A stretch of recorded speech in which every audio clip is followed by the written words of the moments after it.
But brothers and sisters, that shaitan is very much invested in ruining the salah of a believer. In fact, he has an obsession with this, because he was one who was invited to pray to Allah in the beginning of time, and he refused, and he regrets this. But arrogance is preventing him from apologizing, and he will not apologize. And so Jahannam will be his home, as Allah has told us. And that's why he is immensely bothered at those who stand up to Allah and do what he knows he should have done all those years ago. And that is bow and prostrate to Allah.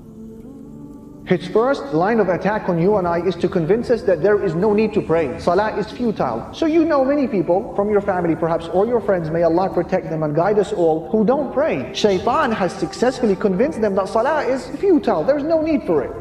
If, however, he fails in this endeavor and you crush those whisperings and you get into your salah, he doesn't give up. He goes for the second best line of attack, which is what? Delay your salah. And that is why a lot of people, they don't remember the last time they prayed Fajr when it was still dark outside. If and when they pray it, it's only when the sun is halfway up the sky. La hawla wa la quwwata illa billah. He will say delay it, snooze it. It's okay, you have time, combine it. If, however, you pray your salah on time, he will go for his third line of attack. He doesn't give up. And that is what? Al-waswasa, to whisper. He will stand next to you and he will remind you of things that you had completely forgotten about. And you will find that your mind has become such a problem-solving brain in salah, and remembering solutions to problems that have passed a long time ago, and you start recalling things that you had completely forgotten about. That is shaitan. If he cannot stop you from praying, he will minimally detract from the reward by distracting.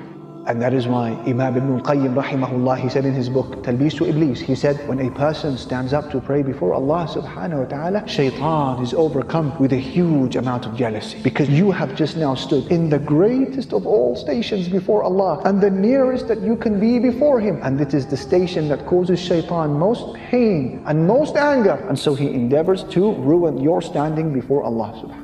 It bothers him. It reminds him of a traumatic past. It reminds him of his fate and future. It reminds him of his arrogance. This is the most transformational act that a Muslim can do in his life, to say Allahu Akbar and stand in salah. And so jealousy overcomes him, and he begins to try to remind you of things throughout the day to detract from your reward.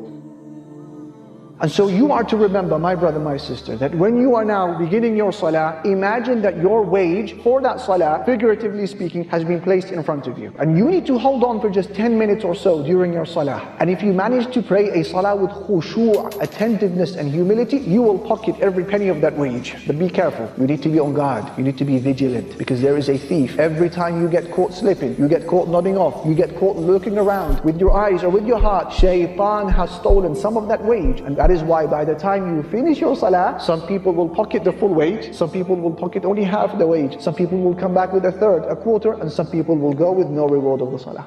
And that is why when Aisha radiallahu anha, she asked the Prophet sallallahu alaihi wasallam about al-iltifat, looking around in salah. What did he say? Looking around in salah is theft, which shaitan steals from a person's salah. So where is your heart, and where are your eyes, and where is your focus on salah? That's why you begin your salah with A'udhu billahi minash shaitanir rajim. Ya Rabbi, help me. Ya Rabbi, assist me. How many of us have walked away from our salah, while shaitan, he is now walking away in a state of hysterical laughter, because he knows what he has done to our salah. And that's the difference between praying with khushu' and praying without khushu'. I give you a benchmark. I give you a litmus test.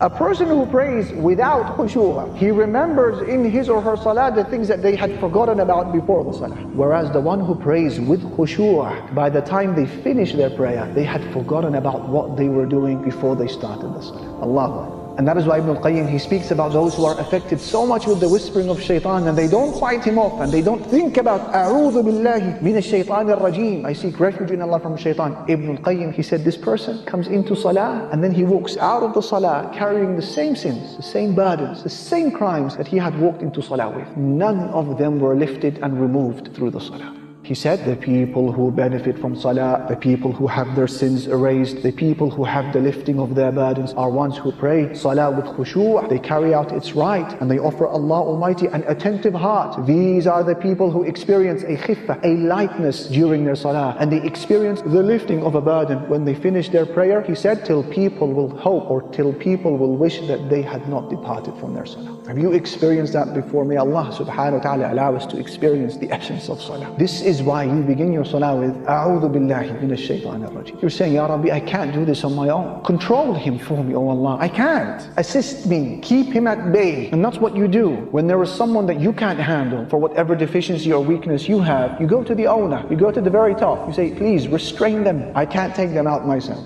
And this is the analogy given by Imam Ibn al-Jawzi. He said that one of our pious predecessors said to his student, what will you do in the situation where shaitan has beautified for you sins? You can't stop sinning. Whether it's things you're looking at, and listening, touching, inhaling, smoking, buying, selling, whatever it may be. He said to his student, what do you do in a situation where shaitan keeps tempting you to sin? The student, he gave the answer that you and I would have given, which is fight shaitan away. He said, what if shaitan comes back a second time? He said, I'll fight him away. And what if he comes a third time? He said, I'll repel him, I'll push him away. He said, that's the long route. And then he asked him a question. He said that if you came across a herd of sheep and then the dog of the shepherd came running after you and started barking and prevented you from continuing your journey, what do? He said, I will try to repel the dog as much as I can. He said, this is the long way. He said to him, what you need to do is you need to go to the shepherd. You need to go to the owner of the dog and tell him to restrain his dog. That way you'll be able to pass.